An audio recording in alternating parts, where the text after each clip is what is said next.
My name is Daisy, and I'm 32 years old. The day I had dreamed of since childhood had finally arrived. I stood in my white lace gown, surrounded by friends and family, having just married the love of my life. During our reception, my mother pulled me close for what I thought would be a congratulatory hug. Instead, she whispered 6 words that shattered my world. "You bastard child, you never belonged here." My heart sank, but in that moment, I made a decision that would change everything. If you're watching this right now, please hit that like button and subscribe to hear more stories about finding strength in difficult moments. Let me know in the comments where you're watching from. Now let me tell you what happened when I finally decided to expose the truth my mother had hidden for decades. I grew up in what appeared to be a picture-perfect family in suburban Chicago. My mother, Margaret, was the epitome of a social butterfly. PTA president, church volunteer coordinator, and the woman who hosted the neighborhood's most talked about Christmas parties. Her appearance was always immaculate, not a hair out of place, not a wrinkle in her carefully selected outfits. Image was everything to her. My father, Robert, was a kind-hearted, hard-working man who spent most of his time at his engineering job. When he was home, he would bring a warmth that the house otherwise lacked. He would help me with science projects, take me fishing at the local lake, and always had a gentle word of encouragement. While my mother criticized my every move, my father seemed to accept me unconditionally. Then there was my younger brother Michael, 3 years my junior, and undeniably my mother's favorite. Where I received criticism, Michael received praise. Where I was ignored, Michael was celebrated. His achievements were announced to everyone who would listen, while mine were acknowledged with a dismissive nod. As a child, I couldn't understand why my mother treated me differently. I excelled in school, bringing home straight A's in hopes of finally earning her approval. I joined every club and activity I thought might impress her. Debate team, student council, volunteering at the same church program she coordinated. Nothing worked. The most I ever received was a tight-lipped "That's nice, Daisy," before she turned her attention back to Michael.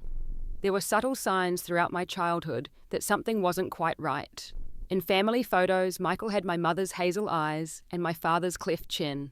I, on the other hand, had blue eyes and curly auburn hair that matched neither parent. Relatives would occasionally make comments like, "Where did Daisy get those blue eyes?" or "She must take after your great-aunt Edith." My mother would quickly change the subject, her smile never reaching her eyes. I remember one particular incident when I was 10. We were at a family reunion, and my father's cousin remarked how much Michael looked like Robert at that age.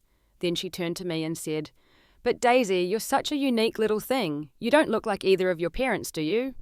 My mother immediately pulled me away, her fingernails digging into my arm as she hissed, "Don't encourage that kind of talk." The defining moment came when I was 13.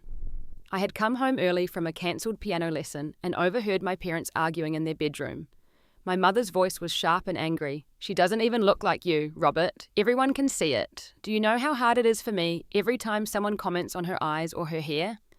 My father's response was quieter, but I could still make out his words. "She's my daughter Margaret. I don't care what she looks like, or what anyone says."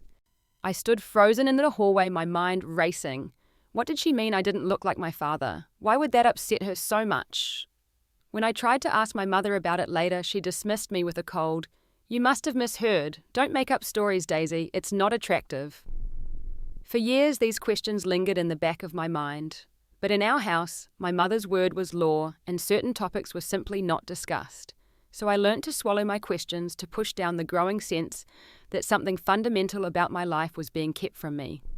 I focused instead on surviving her critical gaze and counting the days until I could leave for college and escape the constant feeling of being unwanted in my own home. The truth I had long suspected finally came to light during my senior year of high school. I was 17, filling out college applications, when I realized I needed my birth certificate for some of the forms. My parents were both at work, so I took the opportunity to search through the filing cabinet in our home office. I found the document in a folder marked Important Papers, tucked behind insurance policies and property deeds. At first glance, it looked normal. My name, Daisy Louise Johnson, my birth date, the hospital where I was born. But then my eyes fell on the section for father's name. Instead of Robert Johnson, the space was marked Unknown. My hands began to shake as the implications sank in. The document confirmed what I had subconsciously suspected for years. Robert wasn't my biological father. All those strange comments, my mother's resentment, the physical differences, Suddenly, everything made sense. I was still sitting on the office floor, birth certificate in hand, when my mother returned home early from her charity committee meeting. She found me there, tears streaming down my face, and immediately knew what had happened. Her reaction was explosive. "What are you doing going through our private papers?" she demanded, snatching the birth certificate from my hands. When I asked her about the father's name being listed as unknown, she slapped me hard across the face. The first and only time she had ever physically struck me. "You're imagining things," she insisted, even as she crumpled the document in her fist. "This is an old copy with a clerical error. Your father is Robert. End of discussion." But it wasn't the end. That night, I heard my parents arguing again, their voices carrying through the vents between our rooms. My mother was panicking, telling my father that I had found the original, and that they needed to get their story straight. My father kept repeating that they should just tell me the truth, that I was old enough to understand. The next morning, both acted as if nothing had happened. My father was a bit gentler than usual, offering to drive me to school and asking about my college applications. My mother was icier than ever, barely acknowledging my presence. Neither mentioned the birth certificate or the argument I had overheard. I decided to take matters into my own hands. Using money I had saved from my part-time job at the local library, I ordered a home DNA test kit. I collected samples from both myself and my father, telling him it was for a science project about genetic traits. He believed me without question, which only made me feel worse about the deception. 2 weeks later, the results arrived in a plain envelope sent to my friend's house. The test confirmed what the birth certificate had revealed: Robert Johnson and I shared no genetic connection. He was not my biological father. The knowledge was devastating. Not because I loved Robert any less. He had been a wonderful father to me, but because my entire identity felt like a lie. Who was I really? Who was my biological father? Did he know about me? And why had my mother kept this secret for so long? I spent the next few months in a state of emotional turmoil, keeping the truth to myself while I finished high school. I couldn't confront my mother directly.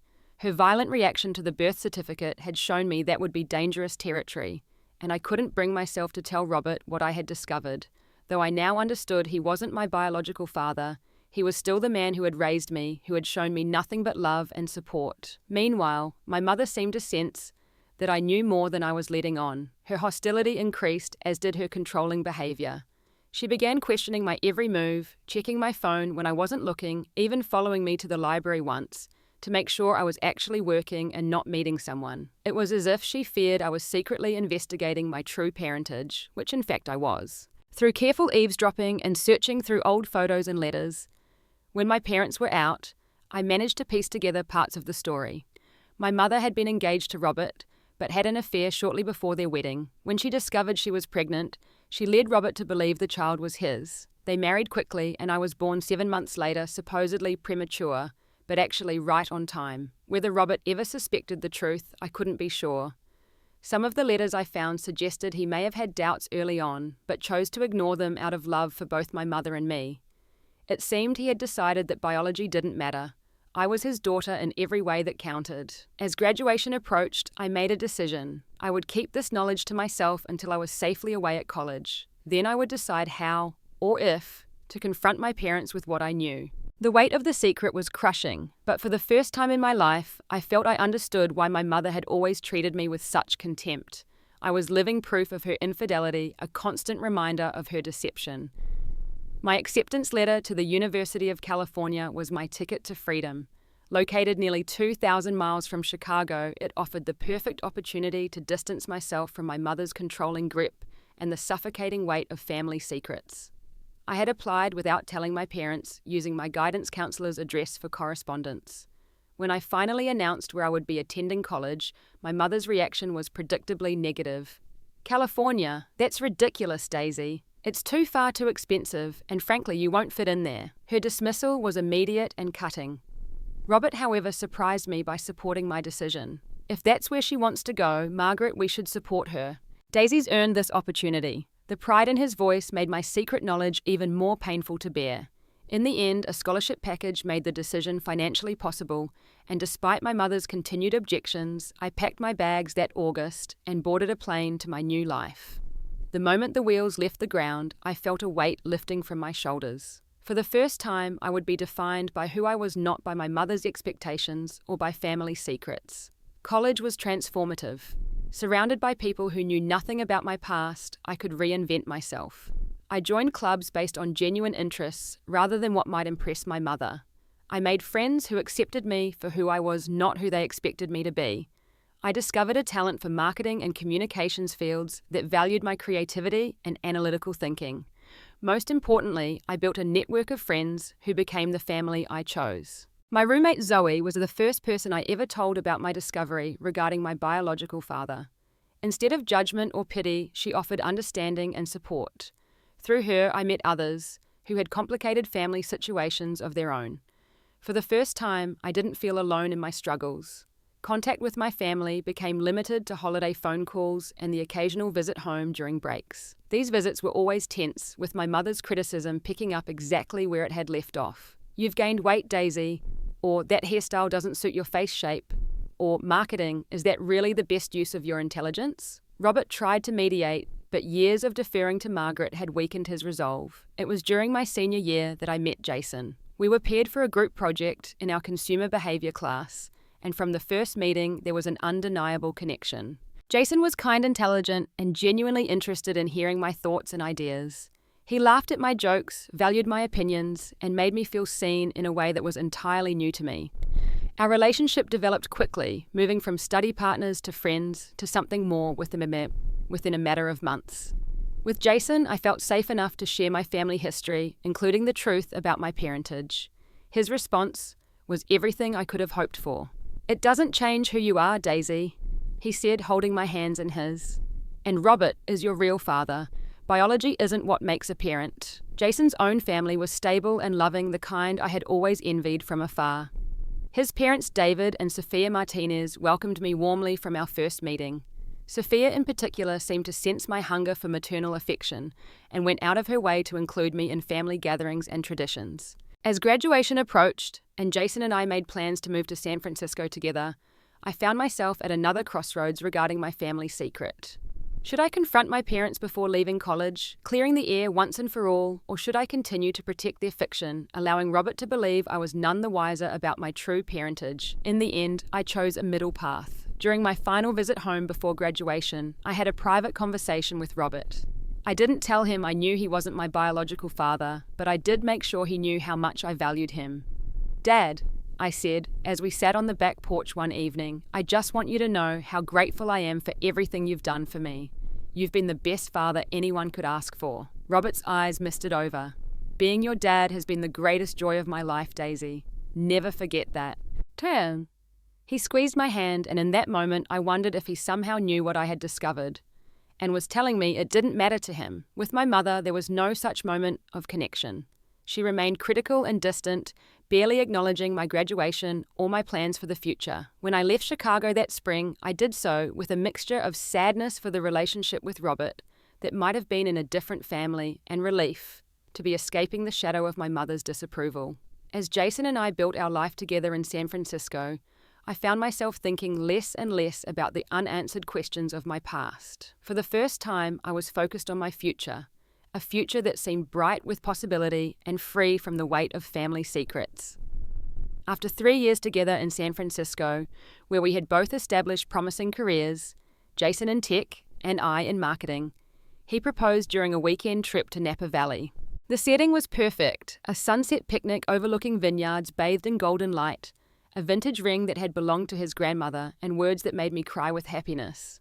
"Daisy," he said, kneeling before me, "you've taught me what real strength looks like. Will you marry me and build a family with me, one based on honesty and love?" I said yes without hesitation. That night, as we celebrated with champagne, Jason asked if I wanted to call my parents with the news. My hesitation was obvious. "We should tell them," I said finally. "But let's call your parents first." The contrast between the two calls couldn't have been more stark. David and Sophia were ecstatic, Sophia crying happy tears and immediately talking about coming to visit us to celebrate. When we called my parents, my mother answered with her usual cool tone. "Engaged. Well, I suppose that was inevitable," she said when I shared our news.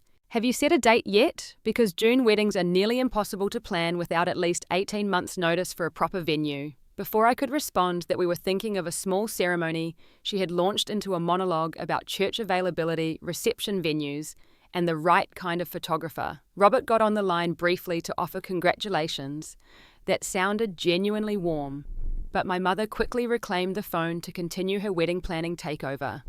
"Margaret," Jason said, gently interrupting her, "Daisy and I are thinking of something smaller and more intimate, maybe even a destination wedding." There was a moment of silence before my mother responded. "That would be completely inappropriate for a family of our standing in the community.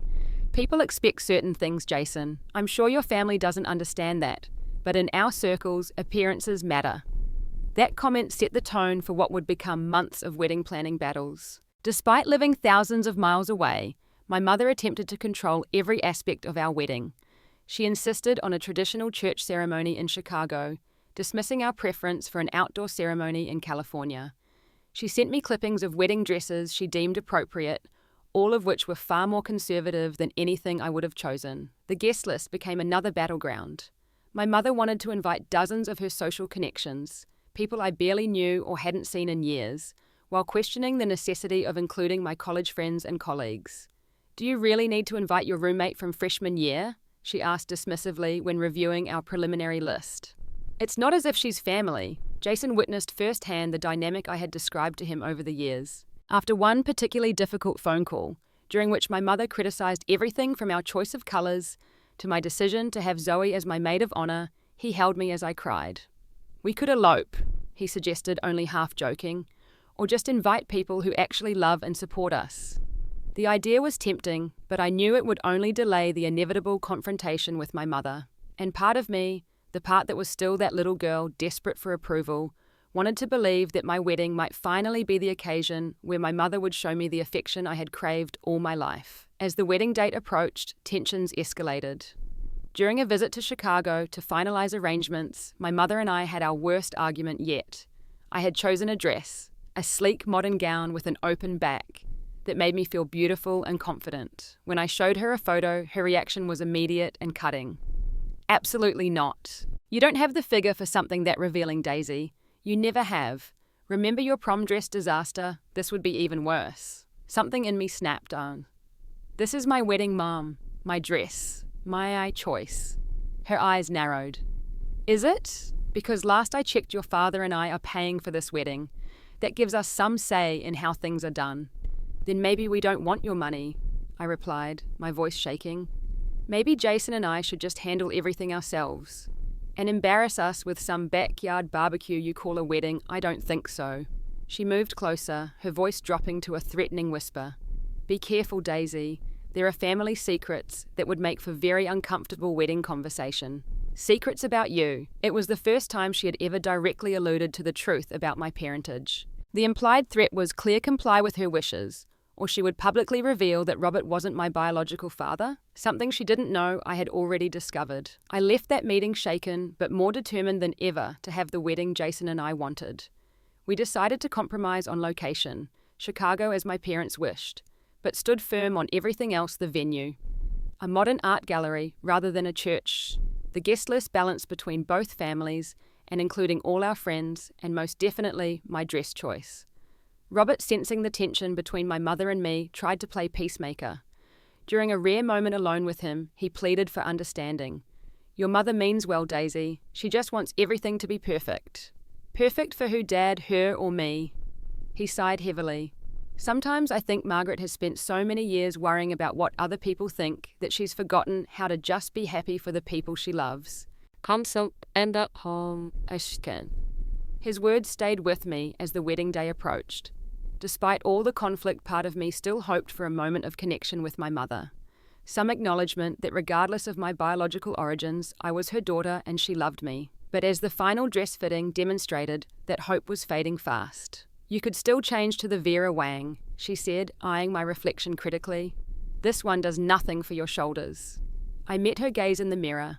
"I love this dress, Mum. I feel beautiful in it." For a moment, something flickered in her eyes. Something that might have been sadness or regret. But it quickly hardened back into her usual critical stare. "Well," she said with a tight smile, "I suppose it's your day." Little did I know how dramatically those words would be tested when my day finally arrived.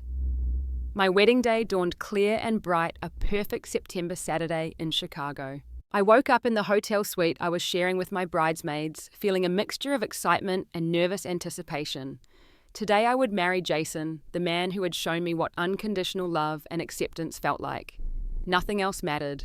Not the months of conflict with my mother, not the family secrets that still hung unspoken in the air. My bridesmaids created a bubble of joy and support around me. Zoe, my maid of honor, kept everyone on schedule while making sure I ate something and remained calm. Jason's sister Eleanor did my makeup, chatting about how excited her parents were and how they already considered me part of the family. For those few hours, I was just a bride. Not the daughter who had never quite measured up, not the child of an unknown father, just Daisy preparing to start a new chapter of her life. My mother arrived late to the getting ready room, just as the photographer was finishing the shots of me in my dress. She was impeccably dressed as always, in an expensive navy blue suit that she had specifically chosen to photograph well. Her expression when she saw me was unreadable. "The photographer needs some mother-daughter shots," she said by way of greeting. "No, you look beautiful," or "I'm happy for you." Just another item on her perfect wedding checklist. The ceremony itself was beautiful despite the tension. Walking down the aisle on Robert's arm, seeing Jason waiting for me with tears in his eyes, exchanging vows we had written ourselves. In those moments, nothing could diminish my happiness. I caught glimpses of my mother in the front row, her posture rigid, her smile fixed for the benefit of the guests. Robert, in contrast, beamed throughout the ceremony, his pride and love evident to everyone. The reception began smoothly enough. Jason and I had our first dance to the song that had been playing when we first kissed. The toasts were heartfelt. Jason's father speaking of welcoming me to their family. Zoe sharing stories of our friendship, Robert struggling to keep his composure as he wished us happiness. My mother's toast was brief and formal, focusing more on thanking guests for attending than on Jason or me. Then came the traditional parent dances. Jason danced with his mother, Sophia, both of them laughing as he twirled her around the floor. When it was time for me to dance with Robert, I could see the emotion in his eyes. "I've never been more proud of anyone in my life," he whispered as we danced. "You've grown into an amazing woman, Daisy." "Thank you for being my dad," I replied, squeezing his hand. "In all the ways that matter." Something in my words made his eyes widen slightly, but before he could respond, the dance ended and the DJ announced it was time for the mother-daughter dance. My mother joined me on the floor, her smile firmly in place for the watching guests. We began to move to the music. A song she had insisted on, an old standard about a mother's love that felt hollow given our relationship. As we danced, she maintained a running commentary about the reception, who was watching, which guests she was disappointed hadn't attended, how the flowers weren't quite the shade she had specified. I barely responded, focusing on getting through the dance without incident. Then as the song neared its end, she pulled me closer in what appeared to the guests to be an affectionate embrace. Her lips were right next to my ear when she whispered the words that would change everything. "You bastard child, you've never belonged in this family." I stopped moving my body, going rigid in shock. Around us the music continued to play, but I was frozen in place, my mother's venomous words echoing in my head. She tried to keep dancing to maintain the charade for the watching guests, but I stepped back, breaking her hold. "What did you just say to me?" My voice was quiet but intense. "Smile," she hissed through clenched teeth. "People are watching," and they were. Our abrupt stop in the middle of the dance had drawn attention. I could see concern on Jason's face as he started to move toward us. Robert was half risen from his seat, sensing something was wrong. The DJ, misreading the situation, lowered the music volume, creating an unexpected pocket of silence in the room. In that moment, standing in my wedding dress, with my mother's cruel words still ringing in my ears, I made a decision. For 32 years, I had protected her secret. I had endured her coldness, her criticism, her emotional abuse. I had allowed her to control my narrative to make me feel less than to treat me as an inconvenient reminder of her past mistakes, rather than as her daughter. No more. I walked to the DJ booth and asked for the microphone. My mother's face drained of colour as she realised what I was about to do. She started toward me, but Jason intercepted her gently but firmly, blocking her path. "I want to thank everyone for coming today." I began, my voice surprisingly steady. "Seeing all of you here to support Jason and me means more than you know. Family is such an important thing, both the family we're born into and the family we choose." I took a deep breath before continuing. "Some of you might have noticed that things between my mother and me have been tense today. There's a reason for that one I've kept secret for many years out of respect for my family. But today my mother decided to call me a bastard child during what should have been a special mother-daughter moment. Gasps echoed through the room. My mother's face contorted with rage and humiliation. Robert stood completely still, his expression one of dawning comprehension. When I was 17, I discovered my birth certificate while applying for college. On that document, the space for father was marked unknown. Through my own investigation, including a DNA test, I confirmed what I had long suspected: Robert Johnson is not my biological father. I looked directly at Robert as I continued. But biology doesn't make a father. Love does. Showing up does. Being there for every scraped knee, every school play, every heartbreak. That's what makes a father. And by that definition, Robert Johnson is the only father I have ever known or will ever need. My mother tried to push past Jason, calling out, "She's lying! This is ridiculous!" But her protest only drew more attention to her distress. The guests were watching the scene unfold with a mixture of shock and fascination. My mother's carefully constructed social image was crumbling before her eyes. "I don't know who my biological father is," I continued. "My mother has kept that secret for over 30 years. What I do know is that she trapped Robert in a marriage by claiming I was his child, and then resented me my entire life for being living proof of her deception." The room was completely silent now. I could see my Aunt Lisa, my mother's sister, covering her mouth in shock. Michael, my brother, looked stunned, his eyes darting between our mother and me as if seeing us both for the first time. "I'm not sharing this to hurt anyone," I said, my voice softening. "I'm sharing it because I'm done living with secrets and shame. I'm done being made to feel like I don't belong. Today is the beginning of my new family with Jason. A family built on honesty and love, not appearances and deception." As I finished speaking, I saw Robert moving through the crowd toward me. My mother lunged forward at the same time, reaching for the microphone, but she was too late. Robert had reached me first, enfolding me in a tight embrace. "You've always been my daughter," he said loudly enough for those nearby to hear. "Always, blood or no blood." His public acknowledgement broke something open inside me. The dam I had built around my emotions over years of rejection.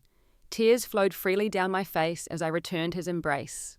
My mother's reaction was explosive. "How dare you!" she screamed, all pretense of composure gone. "After everything I've done for this family, 30 years of keeping your home, raising your children, maintaining your social standing."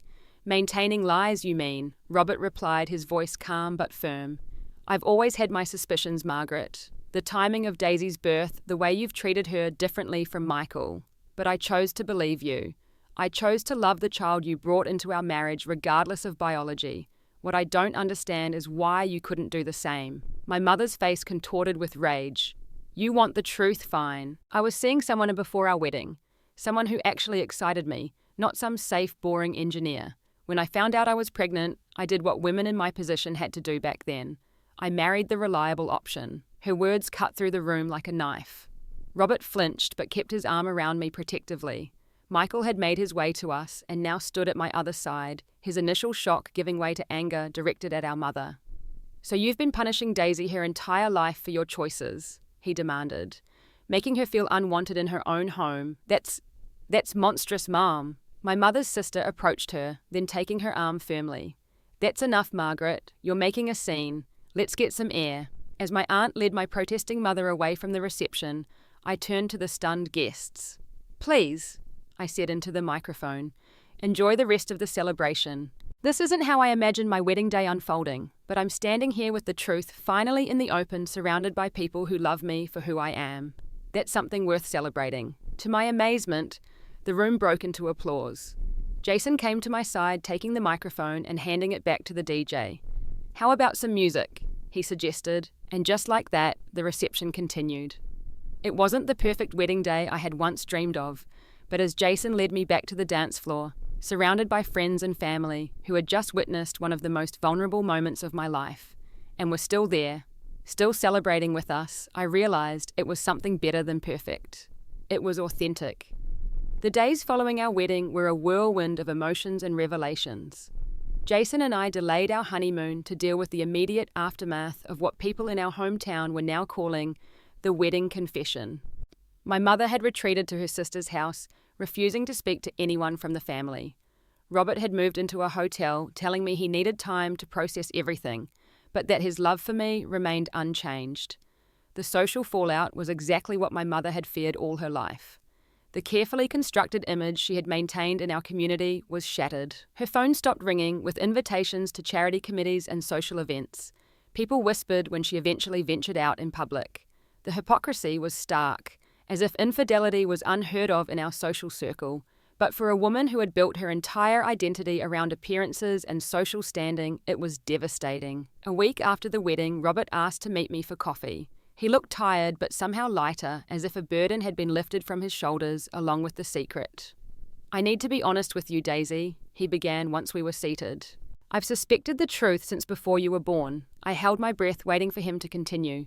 "Your mother and I had been engaged for about 6 months when she suddenly became distant.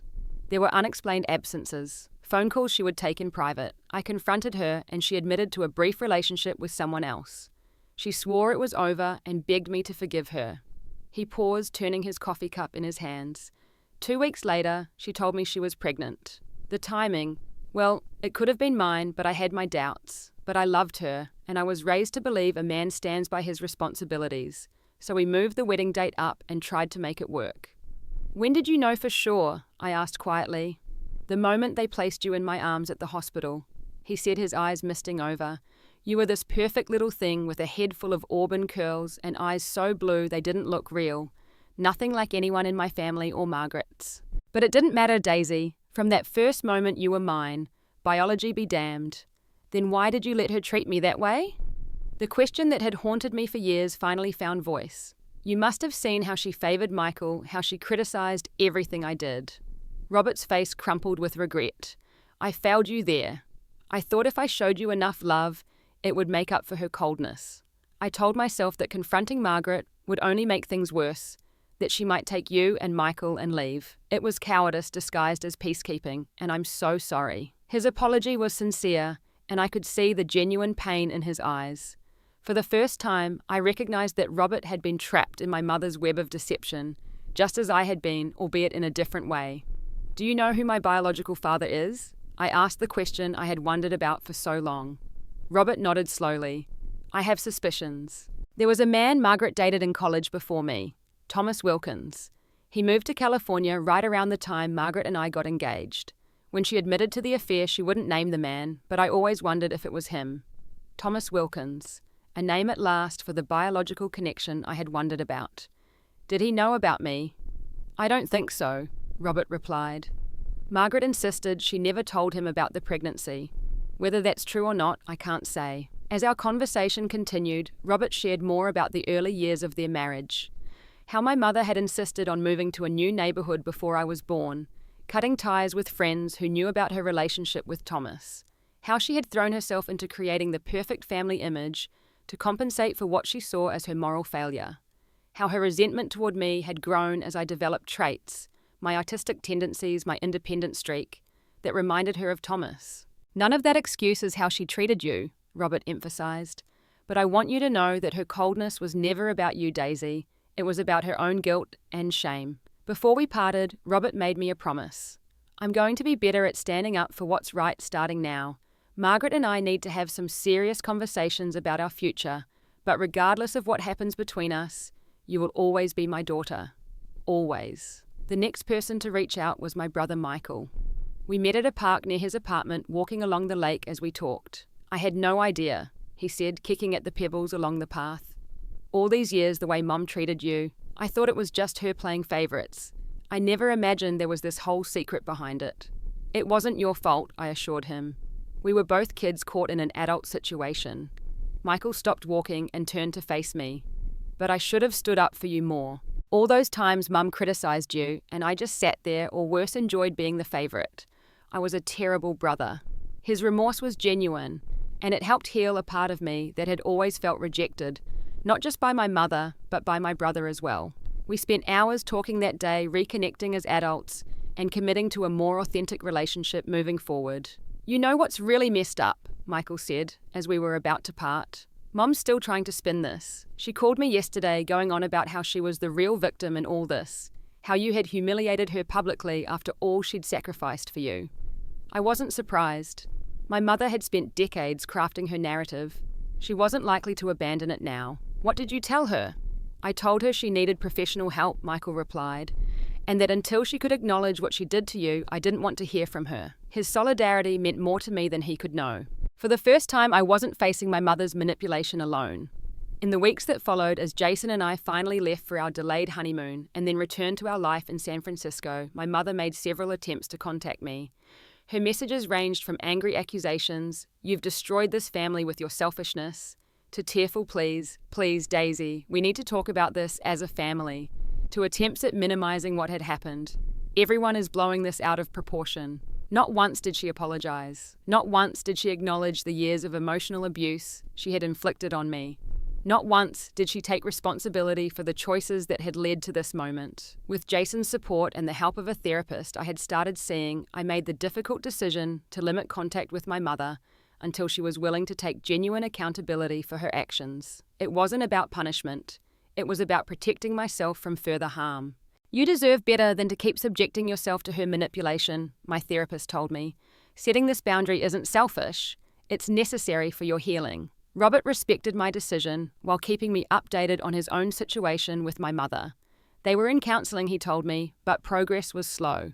Margaret struggled to acknowledge any wrongdoing, insisting that everything she had done had been for the good of the family. "I don't know if our marriage will survive this," he admitted during one of our weekly phone calls. "But I do know that I'm done living with secrets and walking on eggshells." As for me, I was finally beginning to understand that the emptiness I had felt growing up, the constant sense of not belonging, of not being good enough, had never been about any deficiency in me. It had been the reflection of my mother's own unresolved guilt and shame, projected onto the innocent child who reminded her of her mistakes. That understanding didn't erase the pain of the past, but it did help me start to move beyond it. With every day that passed, I felt lighter, freer, more authentically myself than I had ever been before. 1 year after our wedding day, revelation, Jason and I were settling into our new home in the Bay Area, a cozy craftsman with a small garden and enough space for the family we hoped to create together. The anniversary prompted reflection on how much had changed in 12 months. My relationship with Robert had grown stronger through our shared honesty. He had finally filed for divorce from my mother after months of unsuccessful couples therapy. I realized I've spent 30 years trying to earn the approval of someone who was never going to give it. He told me during one of his visits to California. "I'm too old to keep living that way." He was dating again, a kind kindergarten teacher named Susan who made him laugh in a way I'd never seen before. Watching him discover joy and authenticity in his 60s gave me hope that it's never too late to create the life you deserve. Michael and I spoke regularly, now our adult relationship no longer shadowed by our mother's favoritism. He had moved to Seattle for a job opportunity and was thriving away from the toxic family dynamic that had shaped our childhood. As for my mother, she remained entrenched in her version of reality. When her attempts to contact me directly failed, she had tried going through mutual acquaintances, painting herself as the victim of an ungrateful daughter. When that strategy met with limited success, she had withdrawn into a smaller social circle of people willing to accept her narrative without question. I had sought therapy to help process the years of emotional abuse and the complex grief of losing the mother-daughter relationship I had always craved but never had. My therapist helped me understand that my mother's behavior stemmed from her own unresolved trauma and shame, but that understanding didn't obligate me to subject myself to further harm. "Forgiveness doesn't mean allowing someone to keep hurting you," she reminded me during one particularly difficult session. "It means releasing the hold their actions have on your present and future." That work became even more important when 6 months after our wedding, I discovered I was pregnant. The joy Jason and I felt was tempered by my fear of repeating toxic family patterns. "What if I don't know how to be a good mother?" I asked Jason late one night, my hand resting on my still flat stomach. "All I've ever known is criticism and emotional manipulation." "That's not true," Jason countered gently. "You've known love too, from your dad, from my parents, from our friends, and you know exactly what not to do because you lived it. We'll break the cycle together." His confidence gave me strength, but I redoubled my commitment to therapy, determined to heal my own wounds before my child arrived. I worked through exercises designed to identify and counter negative thought patterns instilled by my mother. I read books on healthy parenting and joined a support group for people raised by narcissistic parents who were now expecting children of their own. Robert was overjoyed about becoming a grandfather. "This is what matters," he said. When we told him the news, tears in his eyes. Family, love, not appearances or what the neighbors think. I had decided not to inform my mother about the pregnancy directly, but news travels in family circles. She sent a package of expensive baby clothes with a note that read, "I hope you'll reconsider your position on family now that you're bringing a new life into the world. Someday you'll understand that everything I did was for your own good." I donated the clothes to a women's shelter and didn't respond to the note. As my due date approached, I found myself thinking more about Thomas Wilkins, my biological father. With Robert's blessing, I had done some research and discovered he was still alive, teaching architecture at a university in Northern California, less than 2 hours from where Jason and I now lived. The coincidence seemed almost too perfect to ignore. After much soul-searching, I decided to reach out to him with a carefully worded email explaining who I was and why I believed we might be related. I made it clear that I wasn't looking to disrupt his life or make demands just to connect with a piece of my biological history, especially now that I was expecting a child of my own. His response came within hours, warm, shocked, and immediately open to meeting. We arranged to meet at a cafe halfway between our homes, and when I saw him walk in, I knew without a doubt that we were related. He had the same curly auburn hair, now streaked with silver, and the same blue eyes that had always marked me as different in the Johnson family photos. Our conversation was awkward at first, but quickly warmed as we discovered shared interests and mannerisms. He confirmed what I had suspected. He and my mother had been involved briefly around the time of her engagement to Robert. He had moved to California for a job opportunity, never knowing she was pregnant. If I had known, he started, then shook his head. But that's pointless now. What matters is that you found me, and I'm so grateful you did. Thomas had a family of his own, a wife of 30 years, 2 grown children, and 3 grandchildren. He expressed a desire to get to know me at whatever pace felt comfortable, with no pressure or expectations. His genuine warmth and respect for my boundaries was healing in a way I hadn't anticipated. When our daughter Lily was born on a crisp fall morning, she arrived into a family constellation I could never have imagined a year earlier. 2 loving parents, a doting grandfather in Robert, a biological grandfather in Thomas, who was cautiously becoming a friend, an uncle in Michael, who FaceTimed from Seattle to see his niece within hours of her birth, and a chosen family of friends who had supported us through every step of our journey. Notably absent was my mother. She had sent another gift when she heard of Lily's birth, along with a note requesting to meet her granddaughter. After careful consideration and discussion with Jason and my therapist, I responded with clear boundaries. She was welcome to be a part of Lily's life, but only if she could acknowledge the harm she had caused me and commit to respectful behavior moving forward. Her reply was predictable. "I've only ever wanted what was best for this family. I don't appreciate being painted as the villain when all I've done is sacrifice for my children." And so as Lily grew from newborn to infant, my mother remained at a distance.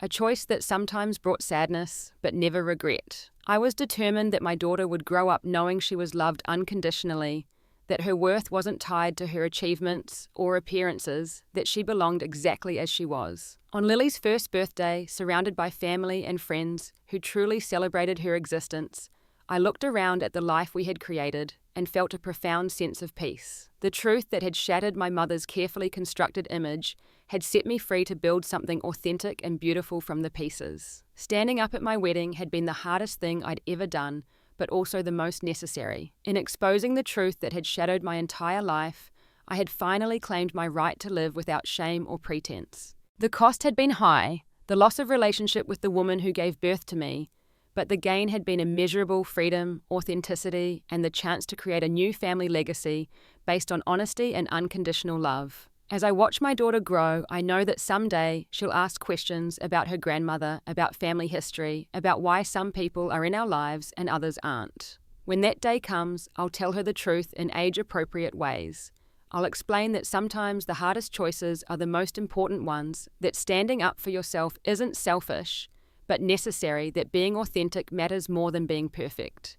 And I'll make sure she knows that she is loved, fiercely, completely, unconditionally, exactly as she is. Not for how she looks or what she achieves, but simply because she exists. That's the gift my mother couldn't give me, but it's one I can give my daughter. And in doing so, I break a generational cycle and create something new and beautiful from the ashes of what was broken. Have you ever had to make a difficult choice between keeping the peace and standing up for your truth? What gave you the courage to finally speak out? Share your story in the comments below. If this resonated with you, please like and subscribe to hear more stories about finding strength in difficult moments, and share with someone who might need to know they're not alone in their family's struggles. Thank you for listening to my story, and remember, your truth matters even when it's uncomfortable or inconvenient. Sometimes the bravest thing we can do is simply to speak our truth and let the consequences unfold.